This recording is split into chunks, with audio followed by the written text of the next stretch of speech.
Hello, Redwall Survivor. Foxpen here with an episode of Foxpenmanship, a Redwall Survivor podcast where Nara and I discuss the latest Mossflower Odyssey competition, Mossflower Odyssey 5, Heaven Sent. In this episode, we're going to be taking a look at the Marksman category of the top 30 apps. Nara and I are going to read the top 3 Marksman character applications, then we're going to give a little review of each character in a separate video. So buckle up, keep your paws and tails in the cart at all times, and enjoy the ride.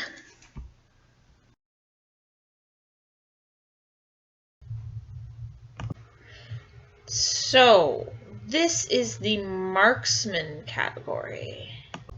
And to start us off, we're going to go with Flauros, who is a shrew in his 40s.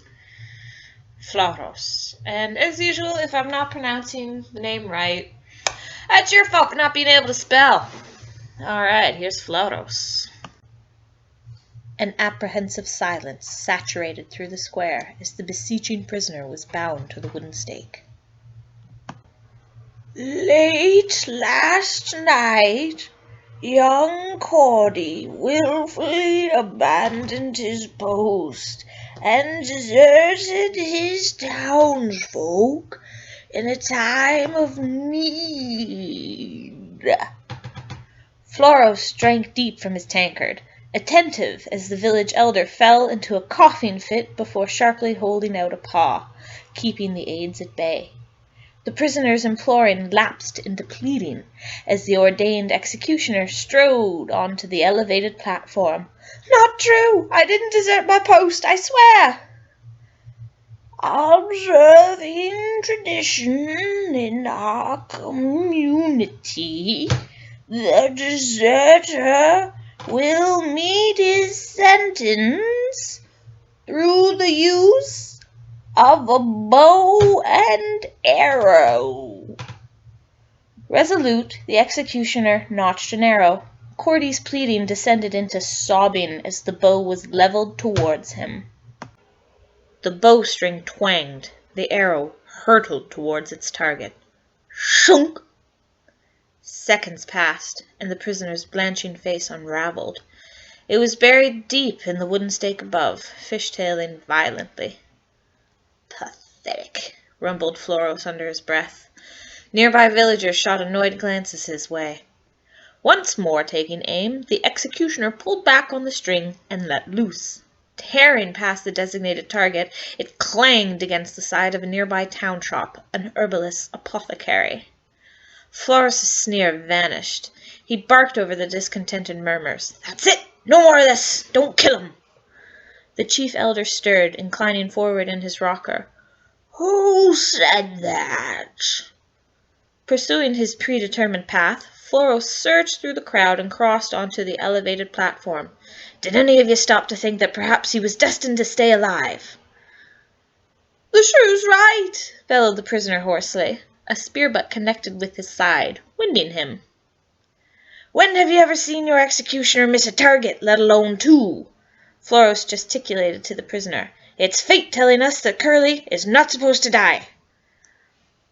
"Cordy was caught red-pawed, fleeing into the woods. He abandoned his responsibilities and must pay the price."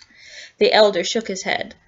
"Are you suggesting we disregard countless seasons of honoring tradition?" "I was framed!" blurted out the prisoner. The spear butt winded him a second time, and the guards gagged him.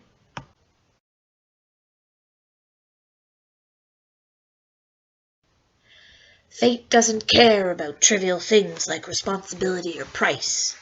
Everything happens for a reason, and there is a reason that Cuffy is meant to stay alive." The shrew's smile returned. "The less we fight against our fate, the better off we'll be." The chief elder clasped his claws together. "What is the reason?" Flauros rolled his shoulders. "How should I bloody know that? I'm just some lowly ruffian who knows his place. Always have been, always will be." As fate would have it, the executioner recognized him. I've heard tales about you, Flauros, the expert marksman. You could hit the wing of a butterfly in the midst of a storm. Show us that talent of yours, sir. Weren't you listening? I told you already. Oh, what's his name is not supposed to die today. It's not his time. 5 coins say you can't hit him. The shrew's eyes came alight. 5, you say? He chucked the tankard over his shoulder, wiping his paws together. Tell your talking coins to make it 6, and it's a deal. Flauros scoffed, waving away the proffered weapon. I don't use bows anymore. He whipped out a sleek knife from his waistband, facing the accused. This is not how we do things here, roared the elder. This is heresy. Ignoring the clamoring protests, the shrew pitched a trifle of practice swings. The muffled deserter protested the sentencing, jerking and pulling against his bonds. Guided by the divine will of fate, the dagger found its target.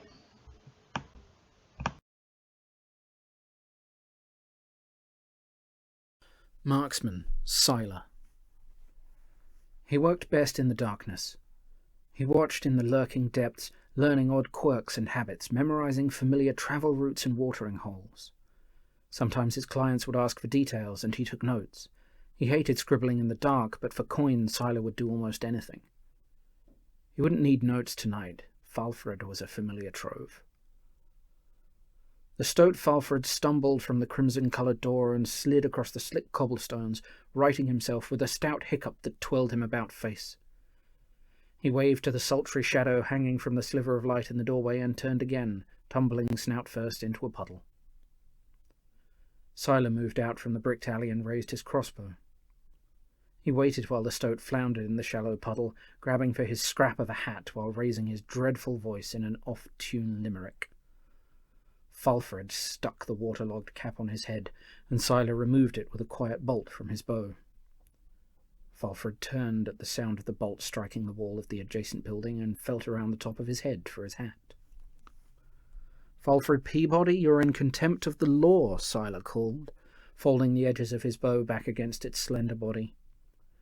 He slid the weapon into a fold within his cape and walked up to the dripping stoat. "And by decree I reclaim you for justice." Falfred grinned from ear to ear. "Siler, my old messmate." Siler kicked Falfred at his throat. "I'm glad I found you. Now I can get out of this Gates-damned rain." Falfred fell back into the puddle, gasping for air. Siler bent down and struck the stoat square on his snout before tugging him into a sitting position. "Get up," he barked. "Why?" Falfred asked, his drunken revelry sobering into fear. "Funny question, that," Siler said, hoisting the stoat to his unsteady footpaws. "I could list you a dozen reasons. Public drunkenness, travelling past curfew, disorderly conduct, job abandonment, refusal to pay taxes, refusal to pay rent, refusal to pay your loan." A flash lit across Siler's eyes, and he twisted Falfred's ears back against his head. "Oh, this is from Zonder, by the way," Siler continued, ignoring Falfred's cries. "Gave me a moderate sum to remind you what happens when you take and don't give back." "Ow, ow, ow, ow, ow!" Falfred cringed, holding on to Siler's gloved paws. "I'll pay it back, honest." "I'm not your bookie," Siler spat, releasing the stoat's ears. "Your wife sent me." Falfred grew ashen. "Eunice?" Siler's cold blue eyes bore into Falfred's. "It seems she was worried about you. You hadn't come home in a few nights. Jakes came by the shack with your last pay, told her you walked off the forge. She gave me all she had and a little more." Siler winked as Falfred wilted. "Told me to do what was necessary."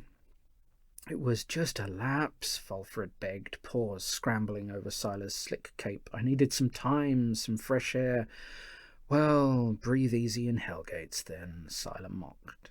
He fired in a quick pull, and Falfred died. Siler holstered his weapon and dragged Falfred's body to the crimson door he had recently exited. 2 knocks brought an answer, and Siler dumped the body into the room before the greeter could protest. "My friend's not well," Siler said, kicking Falfred's legs away from the door's path. "I'll leave him for morning." He looked up at the trembling, scantily clad creature shying from the doorway. Where do you think you're going? He asked, closing the door and following. I'm not tired.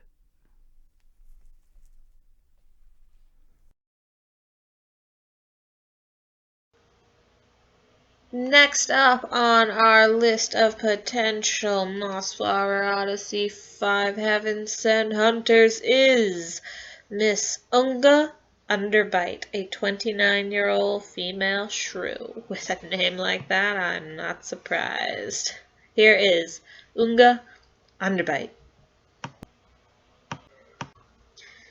You cut me, Snagwort Slickpaw, right down to the quick. Shut up, or I'll cut you for real. The stoat flashed his knife inches before Unga's snout. With his other paw, he fumbled in the dark to snatch her coin purse, her share of the bounty they had just collected. You always talk too much, Unga. Maybe if you didn't talk so much, things like this wouldn't happen to ya. Well, now that's a real unkind thing to say, but it ain't neither here nor there, is it? You're doing this 'cause you want paid double for catching the rat, who you never would have caught without me knocking him tail over tea kettle to start with. If anything, it's me ought to be robbing you, being as I did all the work. Snagwort pricked her nose with the tip of the knife. Unga yelped. The smell of blood swallowed up the foul alley air. I told ya, Unga, I'll cut ya. Don't make me cut ya. Unga stared up at her now former partner. Just a few hours ago they had been laughing over pints, regaling the other regulars with the tale of their latest apprehendee while they waited to meet the client. Now that she thought about it, though, it had been mostly her doing the laughing and regaling, while Snagwort clicked his claws against his tankard and stared at his own ugly mug in the mirror over the bar. Maybe, if she'd been more attentive to the state of her stoat, she could have prevented this, kept him on the well, not the straight and narrow, but the slightly less crooked and malevolent. He was young, after all. Young beasts needed guidance. You don't want to cut me, Snaggy. We're pals, you and me. You don't really want to rob me, neither, if you think about it. What are you even going to do with all that money? Well, I hadn't really thought much about that yet. You should consider investing. Could build yourself a nice little nest egg. Not this again. I'm robbing you. You ain't supposed to give me advice. Force of habit, Snaggy. Go on with your robbery, then. Get on your knees, and give me your rocks, too. You ain't gonna ding me when I walk away. No, Unga sighed, loosening the knot securing her rock pouch to her belt. I guess I ain't. Snagwort snatched the pouch and, without another word, skulked off toward the main street. Unga just sat back on her heels and scratched at her bloody snout with her jutting lower teeth. Her paw slipped around the atlatl still strung at her hip. Across her chest, the bandolier loaded with darts felt heavy, tight. Partner's a full season, and he went and did a fool thing like this. The idiot didn't even think to take her real weapons, the weapons she only ever used for killing. This close, she could put a dart through his ticker and pierce his ears before he fell. She could tack him to the far wall like a hide stretched out for tanning. But she didn't. She let him go. Maybe later, when she'd had another ale or two in the roaring loneliness of the tavern, she'd find it in her to get mad about his betrayal. Couple hours, couple days, maybe she'd hunt down old Snaggy and teach him the consequences of doing a fair beast dirty. For now, though, she stood up and brushed herself off. She grumbled, cleared her tight throat. Nothing like this had ever happened in the tribe. City beasts got no kind of manners.